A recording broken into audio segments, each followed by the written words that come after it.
welcome back to Anna Rose Reads the Podcast. I am your host, Anna, and I am thrilled to be sharing yet another interview with a debut author.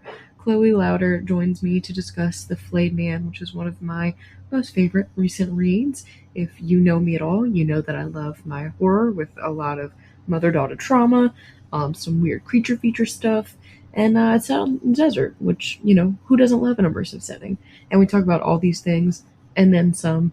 It's a lovely conversation, and I hope that you all enjoy this chat with Chloe as much as I did. I will catch up with all of you after.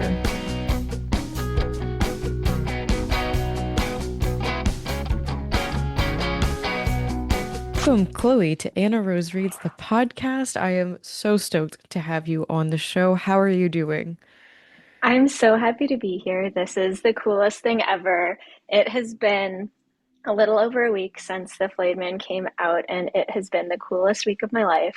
I, every time, someone reaches out to me and is like, "Oh, my book arrived," or, I've been doing events, and every time someone who I know but haven't seen in a while shows up, it is like the biggest thrill. Yeah, I feel like that's such a special moment, especially like you mentioned with people that you know, like that personal connection from before all this Mhm. started is always, I imagine it's a pretty sweet feeling. But I'm super stoked that The Flayed Man is in the world. I love the title, love the cover, love the book in general.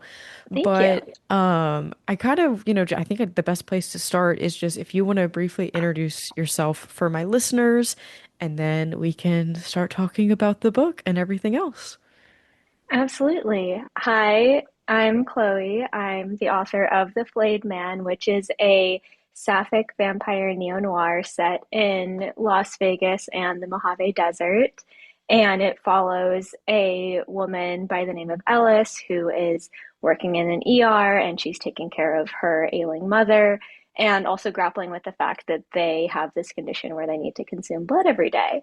And just family complications ensue, a budding romance ensues, and hanging over all of it is the specter of the flayed man, who is a monster who may or may not be real. I think I'm gonna actually, I lied. I think I'm gonna start here. Where did you come up with the name for the Flayed Man? Because I love it so much, and it's the title, and it feels like a good place to start as any. I love it as the title. That was when I sold the book, it was not under that title. And Mhm. that was one of the sort of suggestions that my editor gave. And I was like, oh God, that's such a better title than anything I had. So I'm so glad that it wasn't just me who thought that. And the idea really was born from sort of the type of creature that he is, which is essentially picture a person who has been turned inside out in sort of this bestial, very disgusting way. Yeah. And that was almost like the quickest way that I could think of to describe him is flayed. He's got no skin. Yeah. It's a with the beautiful thing about I think it working as the title is that it does so much heavy lifting for the reader or the potential reader without having to do a lot of over explaining. You know what I mean? Like, Mm-hmm. and this is it felt like a raw book. And I'm sure that that's partially like subconsciously the title doing some of that too, is that feeling of rawness. But no, I think it just does a lot of heavy lifting before you even like get into the actual book. But I do want to kind of go ahead and ask, so am I correct? I believe I read on your Instagram profile, are you a publicist as well Yes, I am. In my other life, I in your do other life? publicity for like TV shows. And so it has been, I think I'm going to scoop the question you're about to ask. It's been really Yeah. interesting moving from a space where I am the person behind the scenes and into being the person and having to talk about my Yeah. work. That's definitely been a learning curve. Yeah, I'm very interested in that and kind of like sitting on the other side of the table because it's a little bit of like what I do on the podcast of, like I'm talking to authors, but anytime I sit down to write anything myself, I'm like, oh shit, like this was just what I was talking about. It's a complete role Exactly. reversal. So I'm very curious how this whole experience has kind of been for you in this very, very opposite way of what you normally have been doing work-wise. Yeah, it's been incredibly rewarding. I mean, there is something about writing and about a novel in particular that is very vulnerable. And I think Yes. because, especially a novel, there is so much to it that it really does expose you, even when, on the surface, I'm like, what do you mean? This is not about my life. Like, I'm not drinking blood. And yet there is so much about it that I do believe only I could have written because it is pulled from who I am and how they see the world. And so it's very vulnerable to then share that with people, but it's also the most rewarding thing in the world to share that with people and be met with recognition of that experience and this kind of shared understanding. Yeah, it's like two very big extremes, I feel like. There's like really Totally. no in between, I feel like in this existence. And especially I think horror in particular or anything horror adjacent, spec fic, like I feel like those are the kind of I guess genres that really pulls it out, I feel like Hmm. because there's really no hiding. Yes. There's very little that you can hide behind in work like this. So I can certainly appreciate where it feels more vulnerable than maybe some other things. But you introduced the book already, which, listeners, you get the synopsis as it is, but I think my favorite thing that I want to kind of talk about starting off is the debut novel experience, since we are a little bit on the note of vulnerability.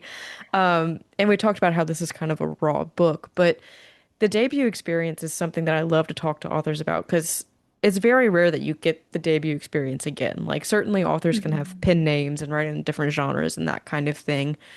But I think that the moment that you have this story that's yours and then you turn it over to somebody else, whether it's an agent, an editor, or, whoever, it changes. And I'm very curious to hear how that experience has been for you. Yeah. I've been very lucky in that I have had a really good experience top to bottom, and I realize how rare that might be. But I think from like day one working with my agents, I really felt like we were on the same page and they gave me some really compelling notes on the book. And like same with my editor when we spoke, I was just like, okay, he gets it. I'm in good hands here. We're speaking the same language.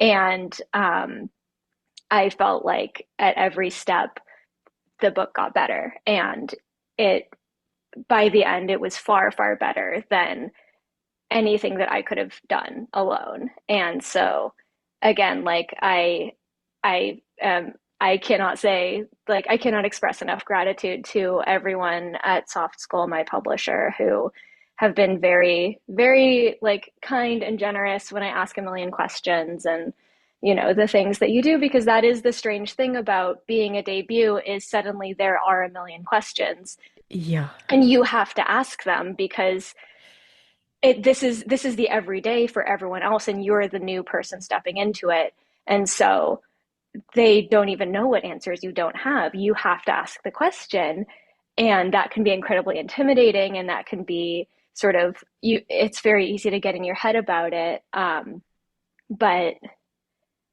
that was part of the experience for me, is just like nerving myself up and being like I have to ask the question, and then finding that everybody was like, oh, of course, great question. Yeah, but that you bring up such a good point with that about because it's not like you can Google this either. Mm-hmm.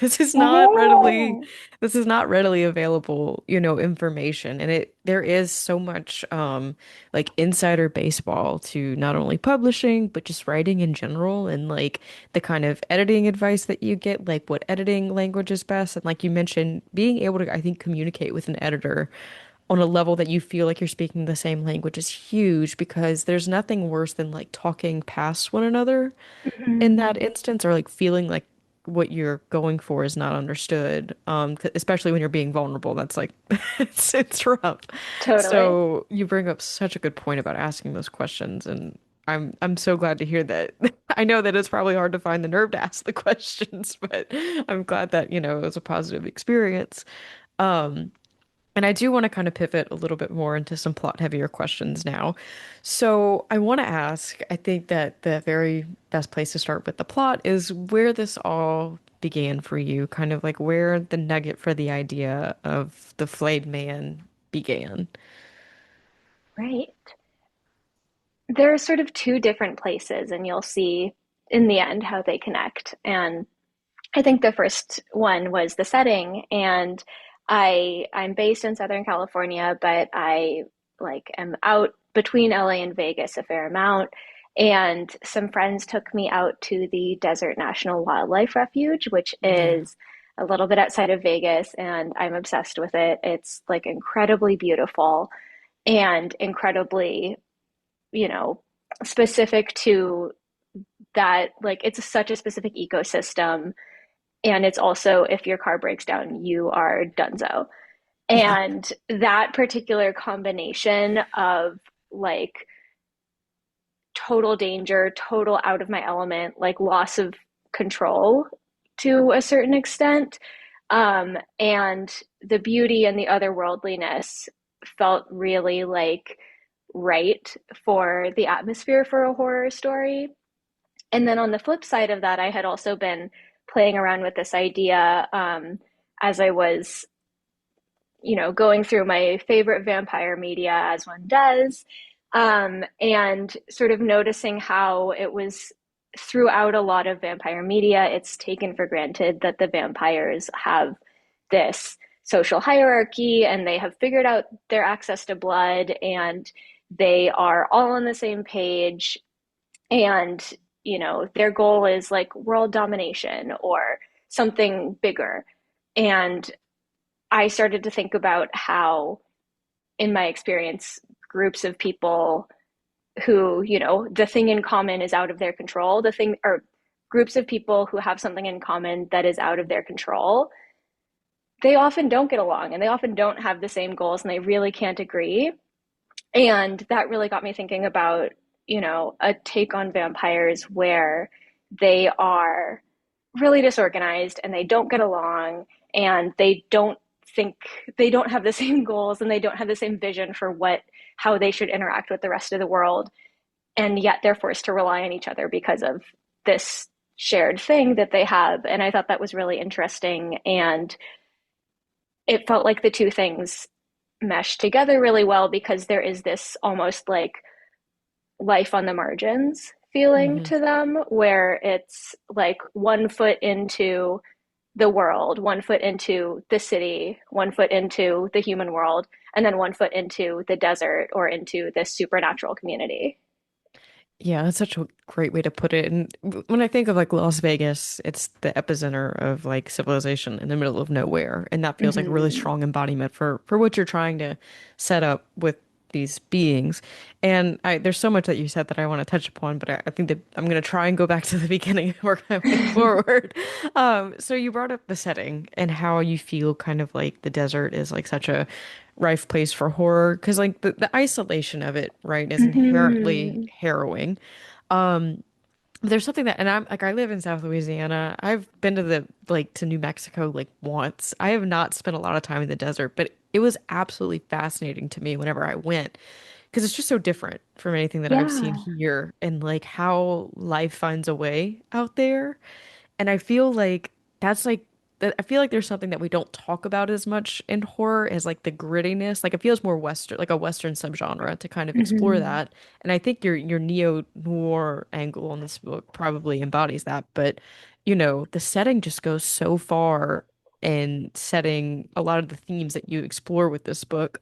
Um, did you like spend a lot of time out there? Like was there any research involved? Like what got you in the mindset to really embody the setting for this book? Yeah, I'm like such a person of the West. Yeah. I've lived on the West Coast my whole life and I really just love it. And so I think that part of embodying the setting is just like having that love and seeing that beauty in it. And then yeah, I got out to Vegas quite a few times over the drafting of the book and the revising of the book. I was back there multiple times last year, and a lot of times I would just sit in the passenger seat of the car and like be in my notes app writing down things that I saw that struck me.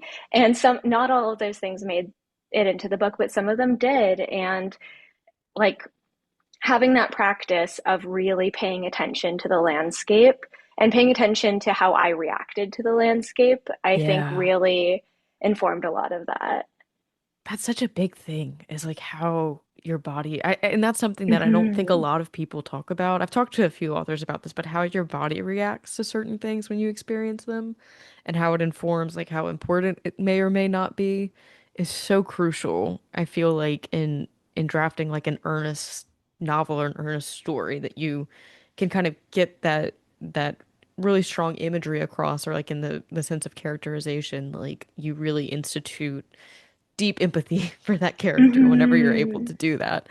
Um, and I also want to touch on your comment about vampires because, for me, I read The Flayed Man and like the term vampire like was there, right? Like it was obviously in my mind because these people rely on Hmm. blood, but like I'm very curious how hard you wanted to lean into the vampireness of it all, or like if you wanted to kind of make it your own, like a little bit about that line of leaning into the archetype of it or leaning away, you know? Yeah, I think the idea of them being vampires kind of came later, and I Hmm. think a lot of where the idea started was just this sort of monstrous transformation and the need to consume blood every day. Hmm. And those were kind of the things that were most compelling to me. And then, honestly, as I started to talk about the project and share it with people, I was like, boy, oh boy, this sounds like vampires. And so I think it was almost like reverse engineered a little bit, and I hadn't meant to.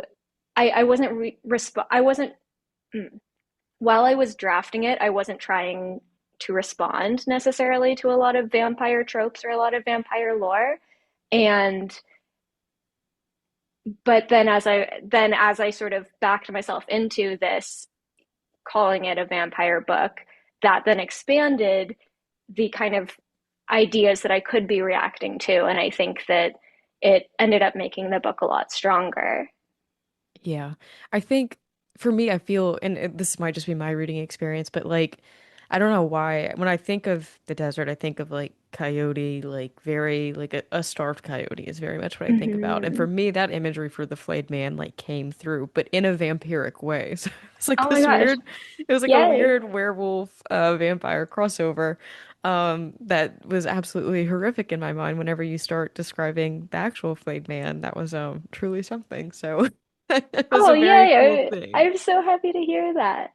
It was a very, very cool thing. And I like there's a uniqueness to the way that you write about all of this and this particular world, and that it's not really steeped in any set of particular rules that we know. Like it's very much your own thing. And I'm very curious like how landing on some of those choices went, like with building the lore, so to speak, of the flayed man and the main character has an uncle, Uncle Bill, who, he feels like he's got his own story that I would love to read, like as a novella or a novelette one day, but like kind of deciding what you would lock in for your facts, your suggested facts, and the mystery that you would leave for the reader in this book.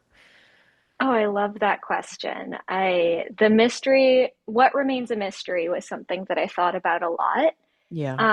because I think that that is such a powerful way to make the world seem so large, Hmm. is just like having a lot of have gesturing at a lot of mystery. And so that was something I wanted to do because this is a really compressed book. It happens over a pretty short span of time. There's not that many characters in it, but I wanted it to feel really real and really expansive. And in the case of Uncle Bill, he plays a really important role in the story, but he actually doesn't appear all that much. And for him, I imagine sort of him and in fact everyone in the main family, like Ellis and her mother and Uncle Bill, as like all people who can't say what they mean. And so Yeah. with him, I really wanted to like find ways to show what kind of a person he is when he's also someone who cannot say what he means. And so that kind of took him in some interesting directions. That's so, I love that you said that because there, and I don't think this is a spoiler to say this, but there's a scene whenever Ellis goes to his house and she's kind of like picking through the house, so to speak. And the scene work in there, I feel like was really incredible in building the kind of man that Bill was. Oh, thank And you. and I really appreciated that because again, it's one of the, it's really hard, I think, whenever you're writing fiction to not want to just tell, tell, tell. Instead, you have to show. And like the Mhm. same thing is like you can't constantly feel. Like you can't be like, I feel this all the time, or the character feels this all the time. Like you have to figure out the physical manifestation of that thing that makes the reader feel that. And that can be Mhm. really tricky sometimes, especially when you're trying not to tip your hand. I don't know if you felt like that was like a complicated line to cross, but like in my head, it seems like it's not the easiest thing to do. Yeah, absolutely. And yeah, to your point, like not tipping your hand, but setting everything up in a way that makes, I can't remember where I heard this, and I'm so sorry to whoever's smart thing I'm stealing, but setting everything up in a way that makes the ending feel surprising but inevitable. And that's Yeah. where it gets so satisfying. And so I think I spent a lot of time trying to refine that and just making small tweaks that made it feel real and made it feel lived in and laid down the necessary clues in a way that was just obscured enough. Yeah, that makes sense. And again, it's so easy to talk about like in retrospect. And I think that that's the beauty of editing, right? Is like you do Of get to go course. back and clean up and either like take out or add more. But man, I feel like when that first draft passed, it was always just like brutal Oh, trying yeah. to figure out what to put down, what to leave out. But I do kind of want to ask how your drafting process for this book is because as I mentioned at the top of the interview, we haven't really gotten into this part yet. But it's a very emotional book, it's a very, there's a lot of emotional subterfuge between Alice and her mother and Alice and who she thinks she is and like the immense emotion that she feels.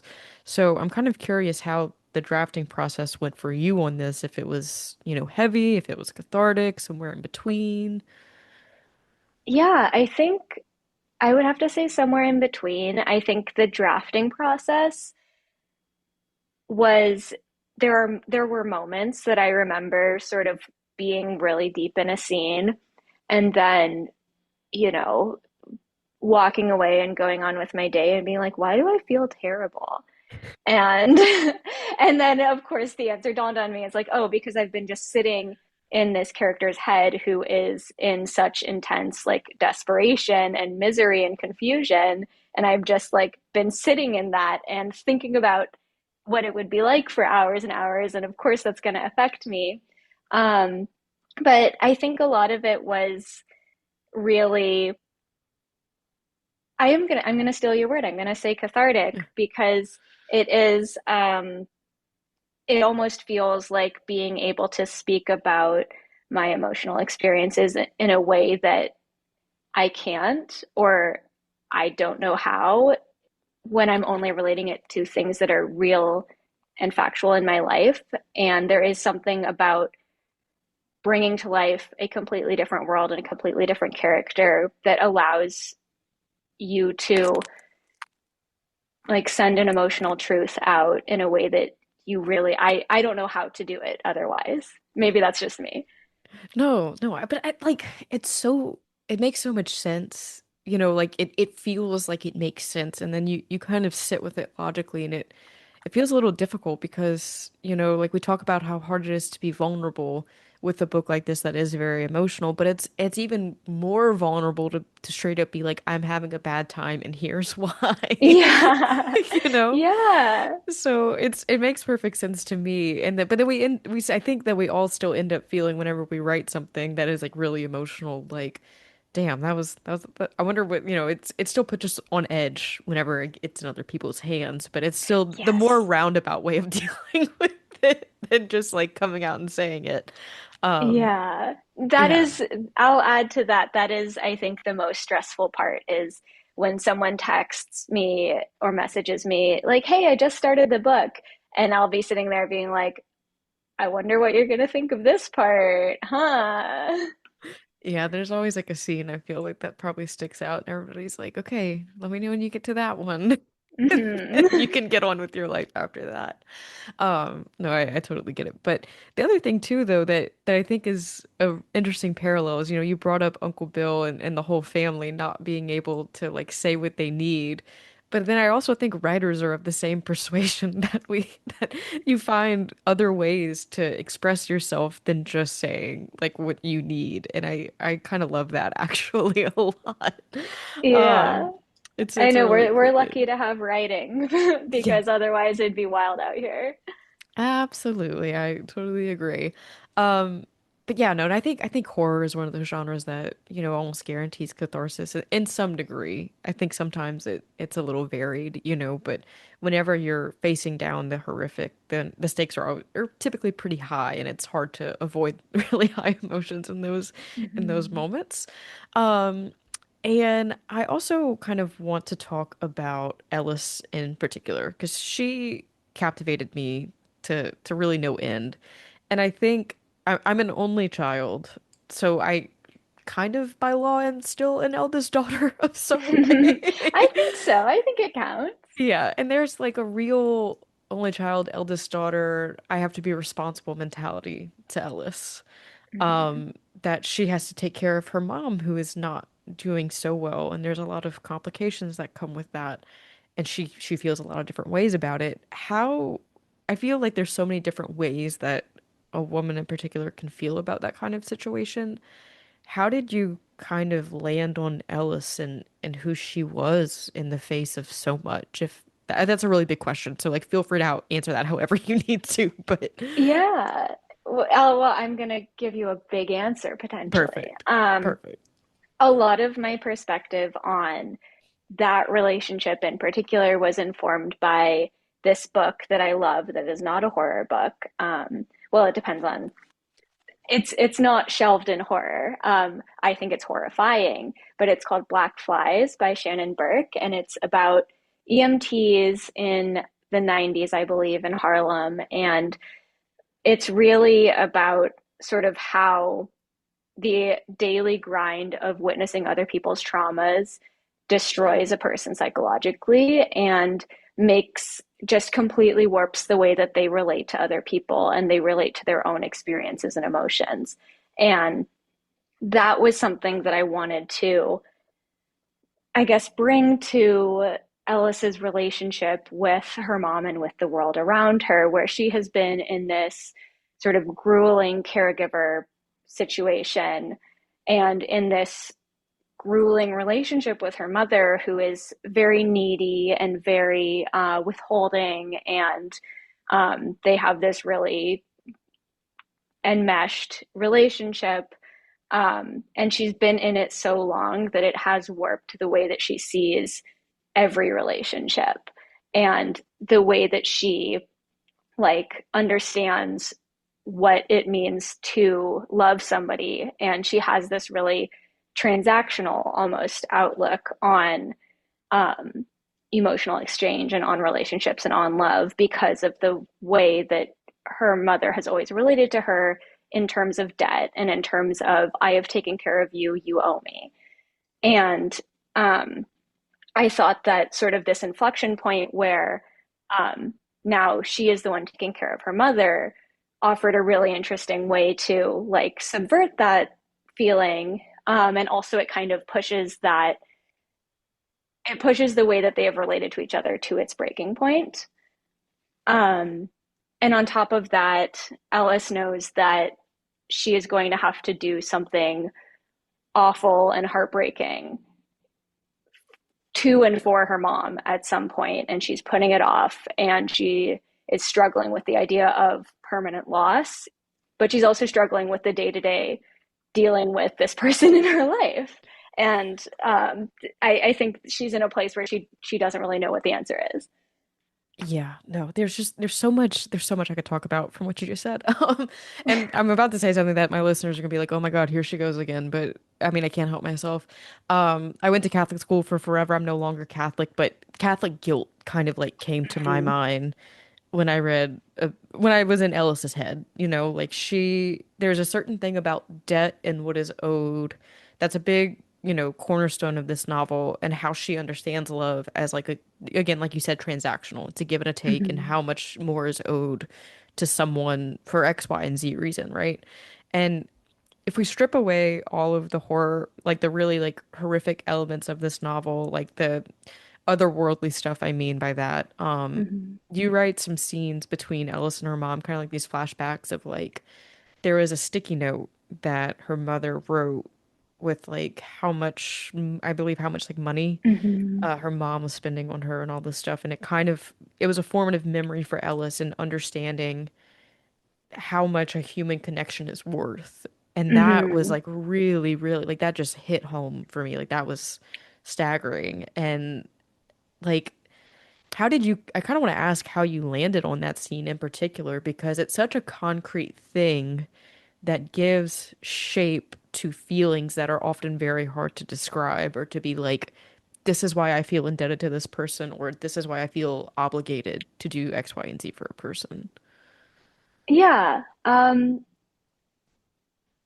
There, I'm that scene, I think actually, for me, that scene has two parts. And the Hmm. first part is this moment where Ellis is like, I think maybe 12, like adolescent, and she and her mom are struggling for money, and she's going through puberty, and so she's eating a lot. She's really bratty. She needs new clothes. It's not a good time to be it's not a good time for their relationship, and it pushes her mom to the breaking point, and her mom is like, look at all the things that I have done for you, look at how much money I am spending on you when we don't have money, and kind of takes this idea and really externalizes it and makes it quantitative and shows it growing every single day. And I wanted I think I really wanted that idea of the concreteness of the Hmm. debt and how like how hard it is to be 12 years old and how hard it is to parent a 12-year-old, and how when both of you are at the breaking point, you like do things that really strongly affect the other one, and in ways that you don't mean. And I think that that is so terrifying and so just true and inescapable.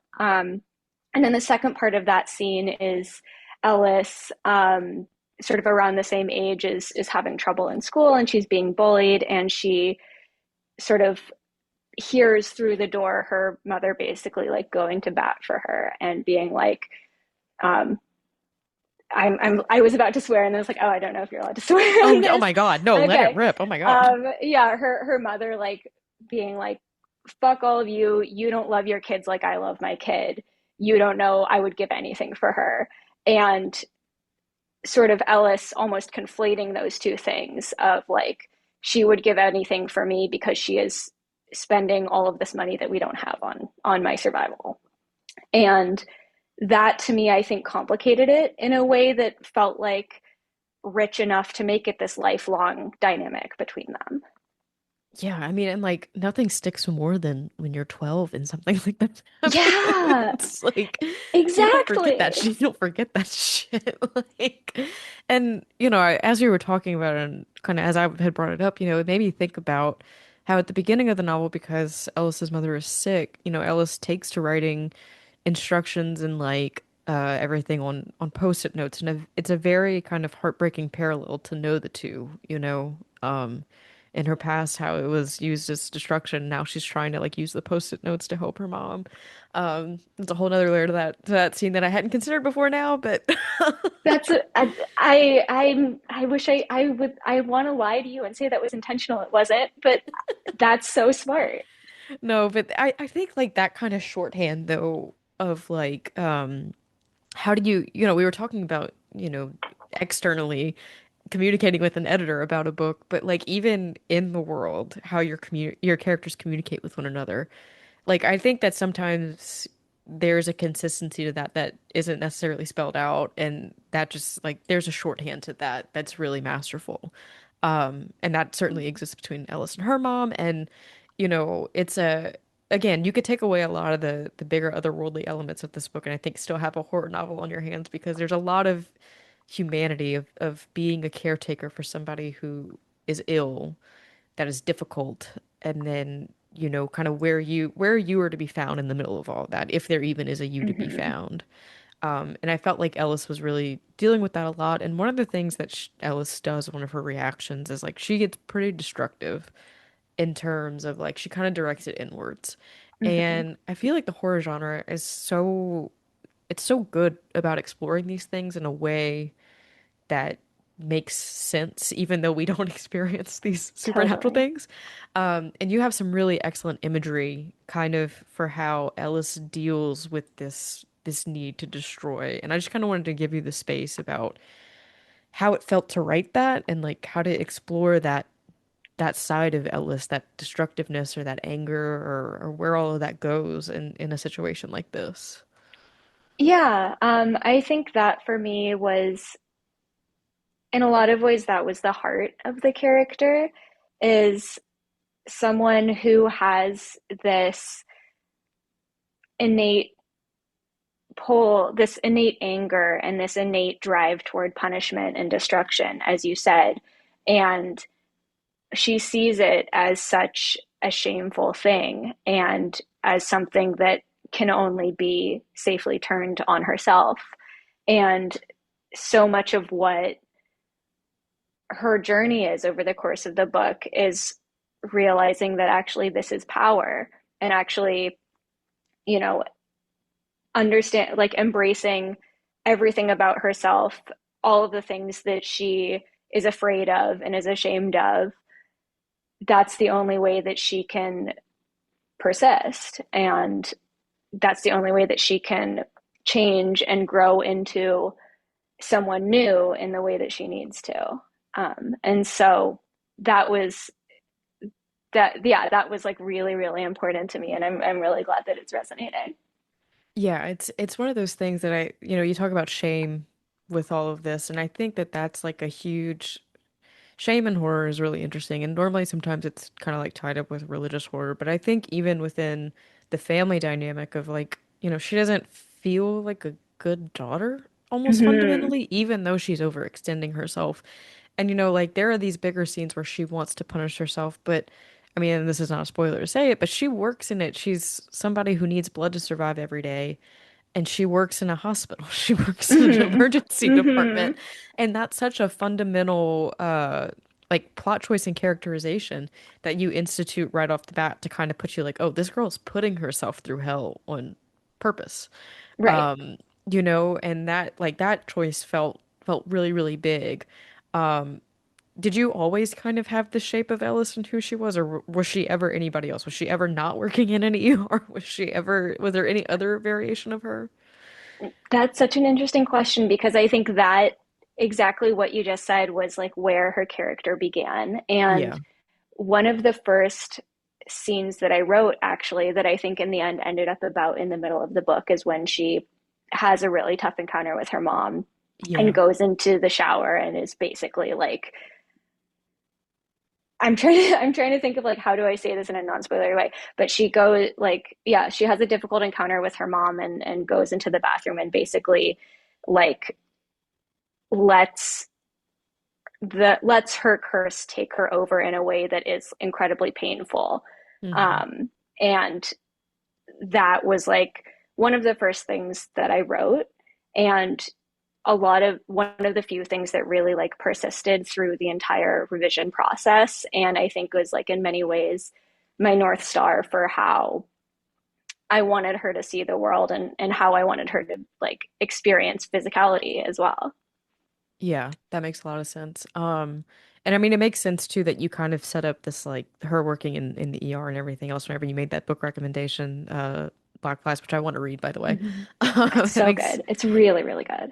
it makes a lot of sense that, you would set it up that way. But I think, the other thing too that I kind of want to ask, which is a little bit of a zoomed out question, but I feel like writing about parental relationships can always be difficult for a lot of different reasons. And I'm curious as to how you found the experience. And I'm sure this is probably the same answer as you did, just in general with drafting the book, but in particular, like I think when you really zoom in on even the parental role, because there's the nature versus nurture argument, right? Like who you are in Hmm. light of this person that you've been with for so long. And in the case of like a biological parent, like that's 50% of your DNA. And like you can't ever really escape them Hmm. biologically.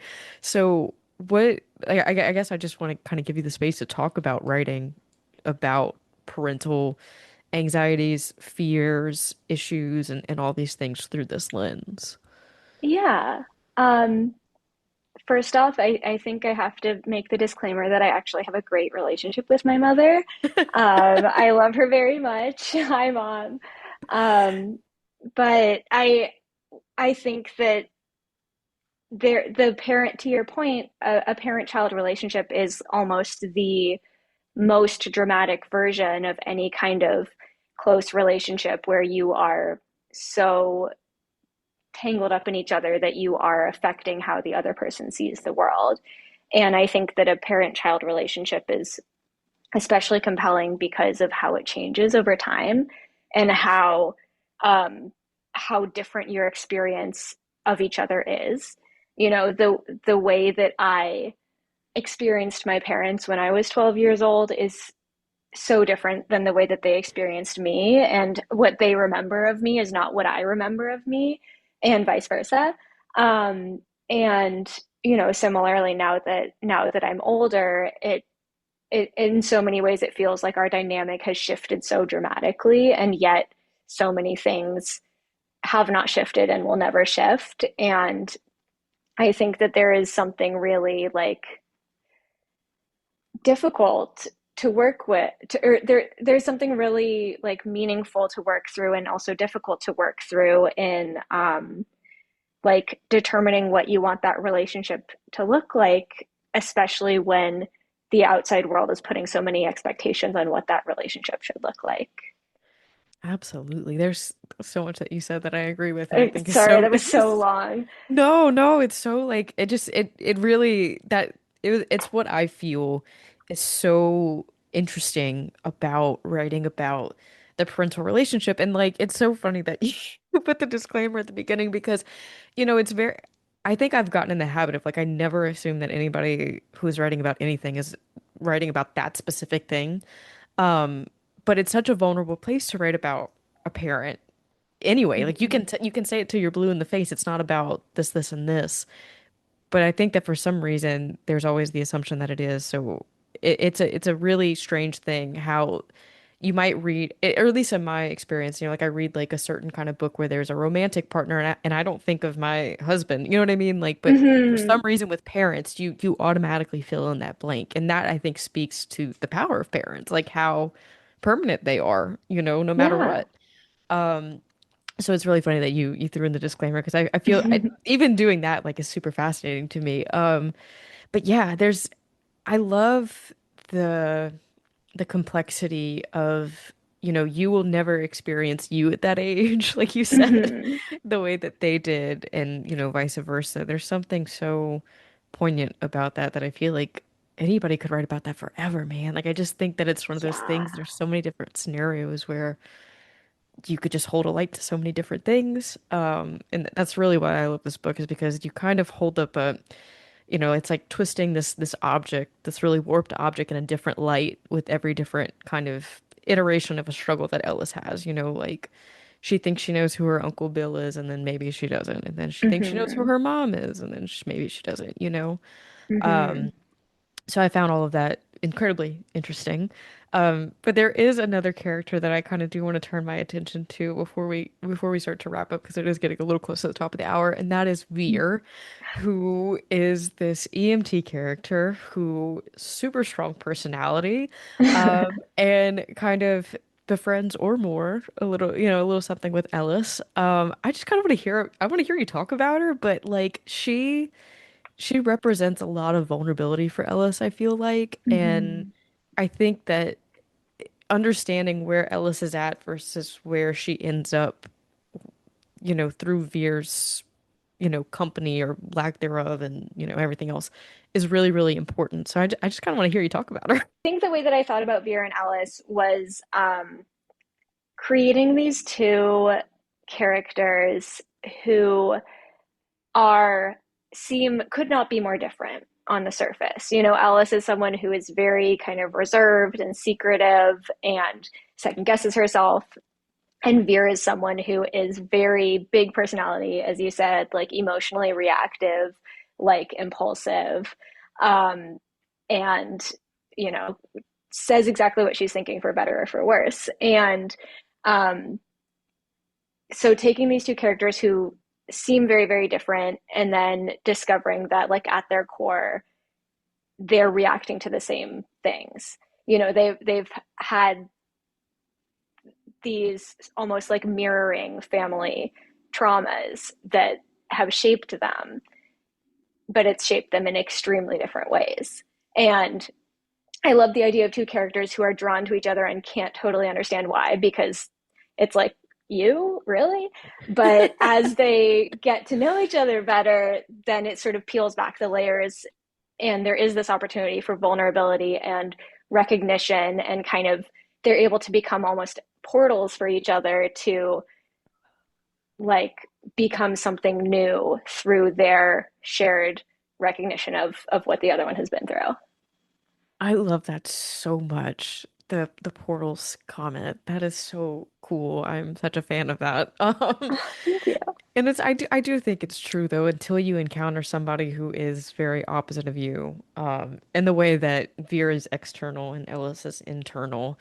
Like I think it Mm-hmm. causes Ellis to kind of take stock of herself in a way that she hasn't had to before, which is Totally. like, I mean, it's a very serious, tonally dark book, but it made me giggle a little bit. Oh Like my gosh, yay. like seeing Ellis react to some of the things that Veer would do, like some of her internal monologue about her was I was like, yeah, I mean that's par for the course. But no, they were entertaining to read about, but they were really fun to see interact with one another. Like I always think about, how like in school you learn about like excitability whenever the states of matter, like you take a liquid and you boil it, turns into a gas, and you just like watch the particles bounce off each other.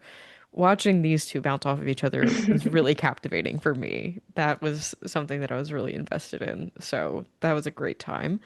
Um, but I want to ask maybe a little bit of a cheapish question to kind of wrap things up. We were Mhm. talking about how big this world is that you wrote, and you give us some answers, but you don't give us all the answers as to like where this world is heading, what's going, like there's a lot that could be happening, or there could be nothing at all. This could be completely isolated.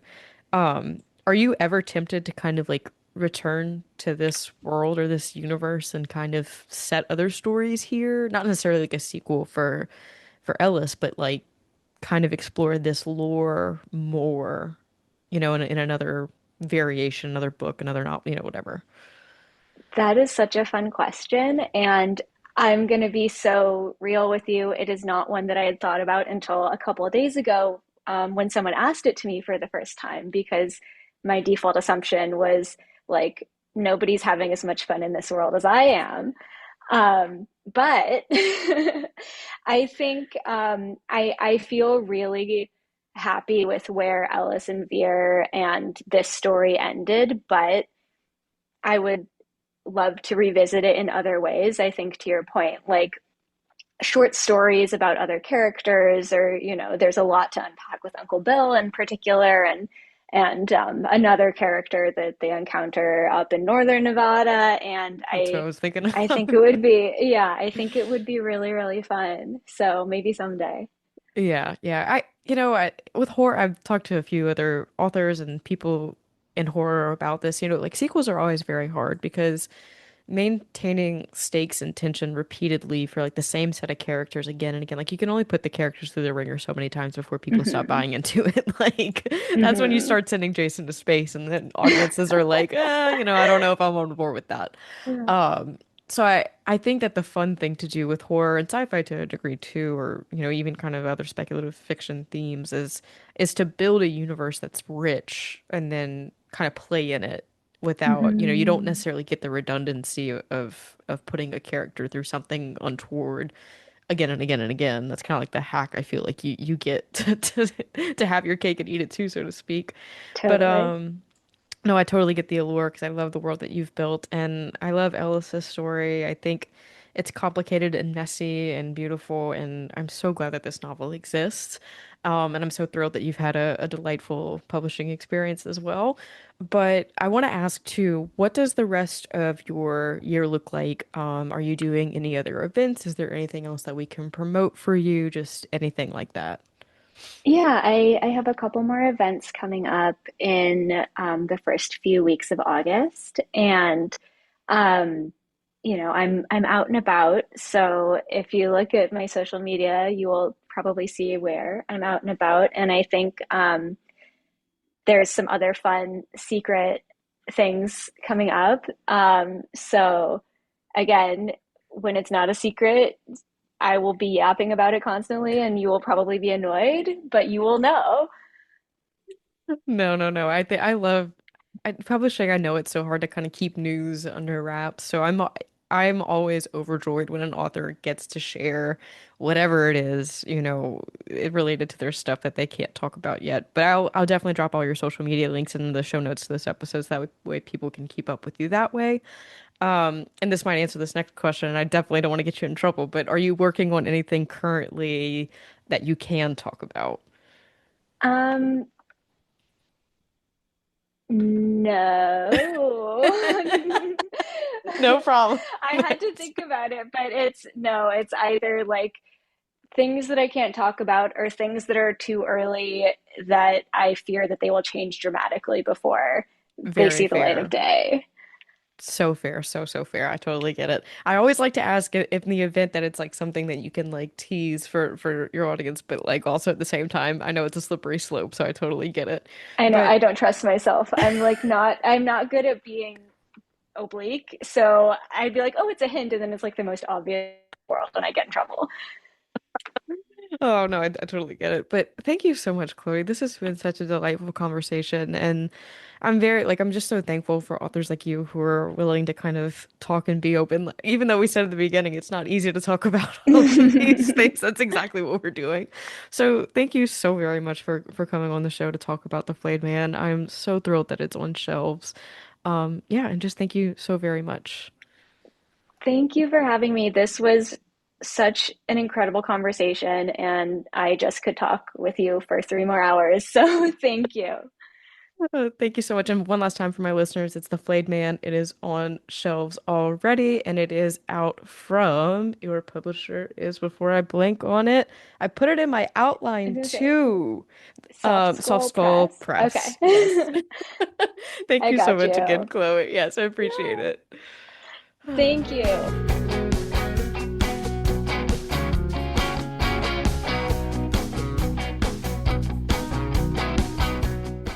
Once more, a very big thank you to Chloe for making the time to chat with me. My schedule is absolutely insane these days, so making any kind of interview work is just like a miracle, and I am so thankful for her time. Please go pick up a copy of The Flayed Man. It's one of my favorite things that I've read recently. It is so raw and gripping. I read it in like a day or two. I couldn't put the damn thing down, and I just really love all that Chloe has to say with this book. I think it's really, really wonderful in a really gnarly, gritty, messed up way that you all know that I love by now, probably. So, yeah, if you're into that kind of thing, please go pick up a copy.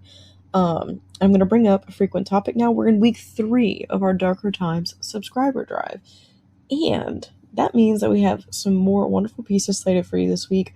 One of which will be coming from me, I believe, that I'm really, really excited about. And if you know me, you probably know what it is. Because I love SpongeBob. That's all I'll say. Anyway, if you haven't checked out Darker Times yet, please do. We've been working so hard on the subscriber drive, and the only way that we're going to get to keep doing this is through you guys with subscribers, because we are worker owned. We are completely funded by you guys. We want to write the material that you guys want, and therefore we have to rely on you guys to bring in freelancers, to grow the platform, to cover more ground, to do more things, to just grow Darker Times into the best and most efficient version that it can be. It's been an absolute dream and a delight to get to work on it thus far. I am so thrilled with all that we've been able to accomplish, that I've been able to accomplish. My teammates who have helped found the site, the magazine. So yeah, if you've liked anything from us, please consider subscribing. I know times are tough, but I promise we'll make it worth your while. So thank you all so much to everyone who's liked, reshared, supported already, who has subscribed. We are doing a full another week of this, I believe. We're doing this for a full 4 weeks. So, week 3, getting close to the finish line, and your support means absolutely everything. Thank you all so much. I will return next week with another new episode, and I will talk to you all then.